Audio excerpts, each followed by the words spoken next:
Shalom, jemaat yang dikasihi Tuhan. Damai sejahtera Allah penuhi hati kita semua. Beribadah kepada yang tak dikenal. Firman Tuhan hari ini diambil dari Kisah Para Rasul 17 ayat 22 dan 23. Demikian firman Tuhan.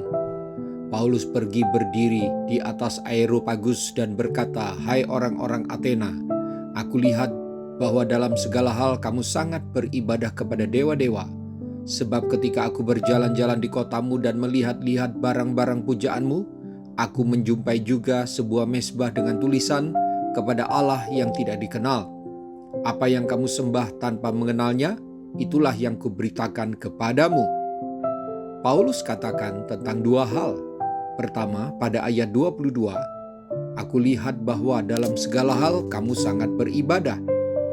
Kedua, pada ayat 23, sebuah mezbah dengan tulisan kepada Allah yang tidak dikenal. Ada persoalan rohani yang berat berkaitan dengan ibadah, yaitu bagaimana mungkin seseorang yang sangat beribadah tetapi tidak mengenal pribadi yang disembahnya. Mereka beribadah kepada pribadi yang tidak mereka kenal. Seperti itulah kualitas ibadah mereka. Bapak, Ibu, Saudara-saudari, mari jadikan ayat dan kasus ini pelajaran dan evaluasi buat ibadah kita selama ini. Jangan-jangan selama ini ada umat Tuhan Yesus yang rajin beribadah, tetapi beribadah kepada Allah yang tidak dia kenal, Yesus yang asing. Jika ada umat Tuhan Yesus yang beribadah kepada Allah yang tidak dikenalnya, wah, ini bukan persoalan rohani sembarangan, ini masalah serius. Apa gunanya ibadah seperti itu? Itu adalah ibadah yang sia-sia. Ibadah buatan sendiri, ibadah untuk memberi kepuasan religius semata, yaitu rasa sebagai orang yang beragama. Jika kita selama ini beribadah tetapi tidak mengenal kepada siapa kita beribadah, tidak memahami pribadi seperti apa yang kita sembah, sungguh suatu kesesatan yang luar biasa. Apakah kita pernah mempertanyakan dengan serius dan jujur kepada diri sendiri tentang ibadah kita selama ini? Siapa yang aku sembah? Mengapa aku menyembahnya? Jangan-jangan kita selama ini beribadah hanya sekedar ibadah.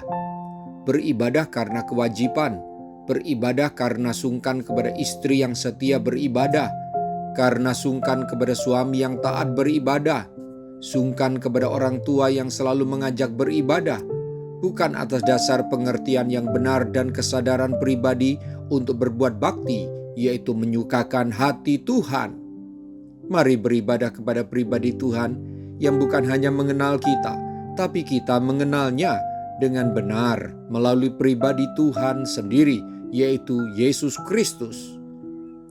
Raja Daud berkata kepada anaknya Salomo dalam 1 Tawarik 28 ayat 9, "Dan engkau anakku Salomo, kenalah Allahnya ayahmu, dan beribadahlah kepadanya dengan tulus ikhlas dan dengan rela hati, sebab Tuhan menyelidiki segala hati dan mengerti segala niat dan cita-cita.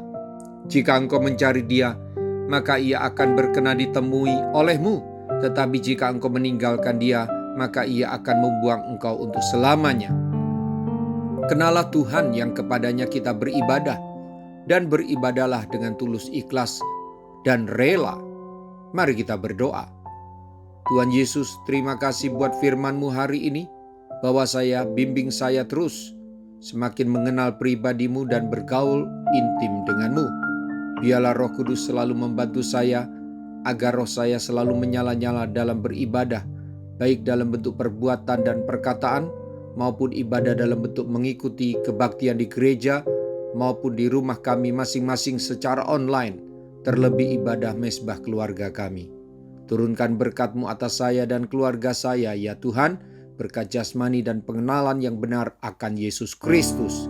Dalam nama Tuhan Yesus, haleluya, amin. Sampai jumpa besok dengan suara gembala, firman Allah yang hidup. Tuhan Yesus memberkati.